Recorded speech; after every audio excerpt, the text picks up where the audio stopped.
আমার মতে এই ট্যুরের বেস্ট পার্ট হইতেছে আমার কাছে এখন এইটা। আরে ভাই পুরা ক্ষেতের মাঝখানে চলে আসছি, ক্ষেতের মাঝখান থেকে রাইড করতেছি। আমি উপরে দেখাইতে পারলে খুব ভালো লাগতো, ওই যে দাঁড়া একটু দেখাই। পুরা ক্ষেতের মাঝখানে, আমরা কিন্তু এখন নদীর মাঝখানে। এই কিন্তু এটা পুরোটাই নদী ছিল সম্ভবত।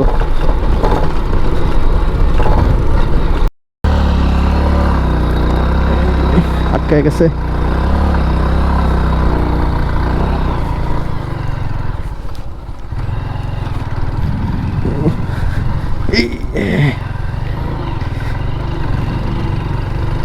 ব্যাড আছে সিচুয়েশন, কি অবস্থা!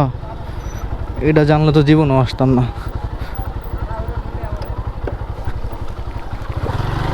আল্লাহ বাঁচাইছে।